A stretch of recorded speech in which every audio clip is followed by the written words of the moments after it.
बच्चे नमस्ते। इस बार हम शुरू करेंगे 9वीं कक्षा के पाठ्यक्रम को लेकर।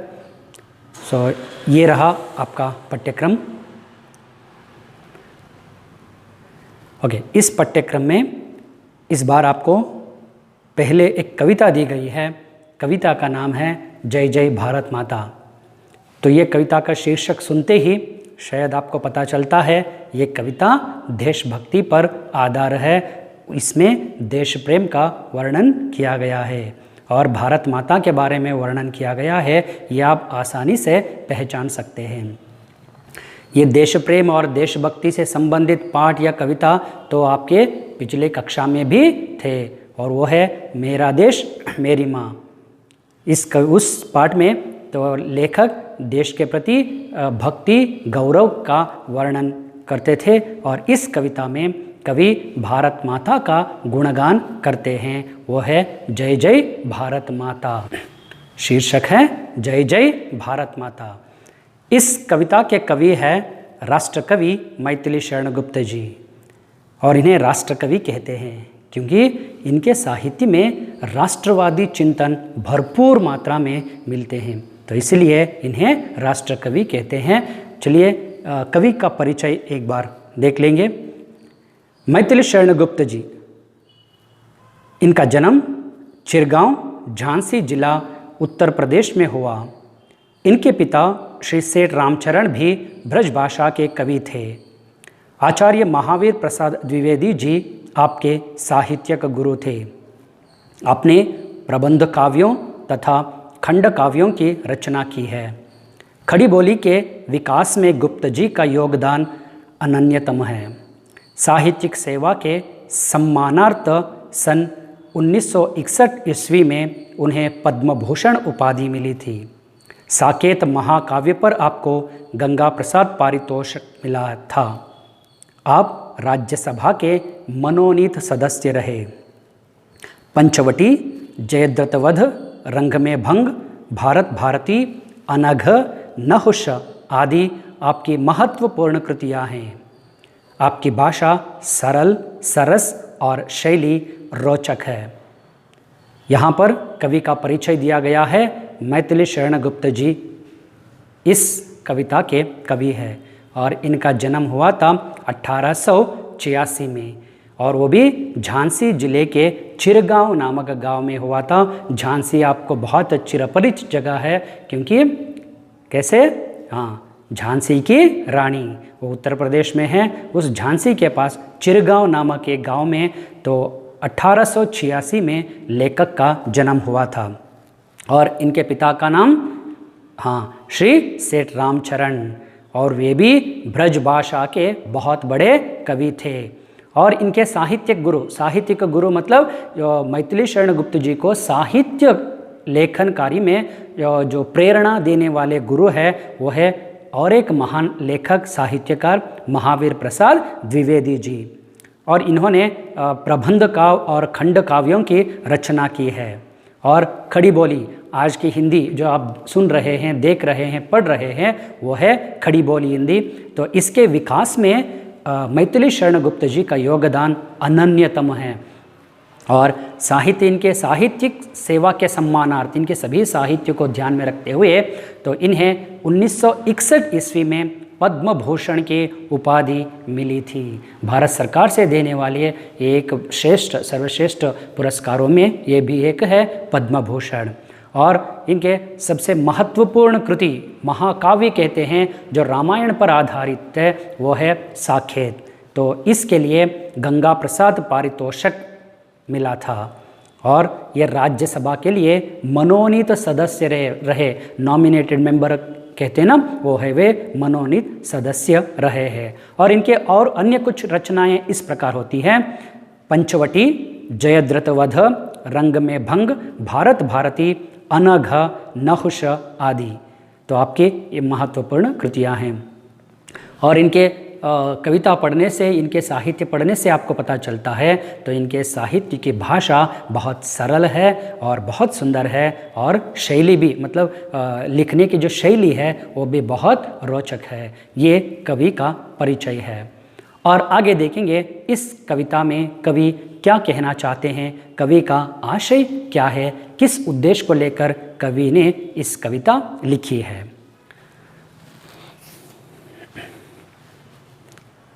शीर्षक के बारे में पहले ही कहा है, शीर्षक है जय जय भारत माता। यहाँ पे जय जयकार किया जाता है।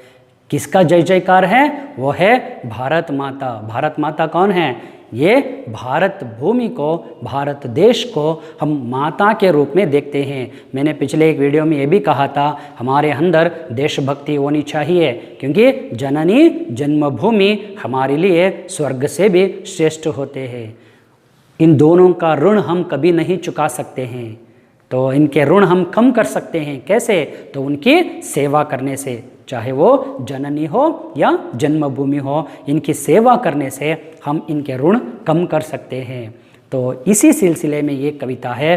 भारत देश के गुणगान करना, इनकी विशेषताओं के बारे में बताना और इनके जो परिचय हमें देने की कोशिश यहाँ पर कवि करते हैं। और कविता का आशय क्या है?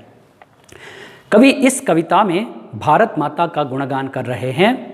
कवि प्रार्थना कर रहे हैं कि इस देश के पावन आंगन में अंधेरा हटे और ज्ञान मिले। सब लोग मिलजुल कर भारत माता के यश की गाथा गाएं। ये कवि का आशय है, क्योंकि सब मिलकर इस देश के विकास, इस देश के गुणगान, इस देश की गाथा को ऐसे 1 2 3 नहीं है, बल्कि इस देश में रहने वाले सभी नागरिक सभी मिलकर इस गाथा को गाएं। यही कवि का आशय है और कवि की इच्छा भी है। और देखेंगे एक बार कविता में क्या है, एक बार मैं पढ़ लेता हूँ तो और आप देखिए कैसे हैं। टेक्स्ट बुक में देखिए आप, जय जय भारत माता, जय जय भारत माता, ऊंचा हिया हिमालय तेरा, उसमें कितना स्नेह भरा, दिल में अपने आग दबाकर रखता हमको हरा भरा। 100 सोतों से बह बह कर है पानी फूटा आता, जय जय भारत माता। कमल खिले तेरे पानी में, धरती पर है आम फले, इस धानी आंचल में देखो कितने सुंदर भाव फले। भाई भाई मिल रहे सदा ही, टूटे कभी न नाता, जय जय भारत माता। तेरी लाल दिशा में ही माँ चंद्र सूर्य चिरकाल रहे, तेरे पावन आंगन में अंधकार हटे और ज्ञान मिले। मिलजुल कर ही हम सब गाएं तेरे यश की गाथा, जय जय भारत माता, जय जय भारत माता। बच्चों, ये कविता मैंने एक बार पढ़ ली है और आप ध्यान से इसे पढ़िए और पढ़कर तो आप समझ लीजिए, तो आपके दिमाग में और क्या क्या विचार आ सकते हैं इसे आप सोच लीजिए।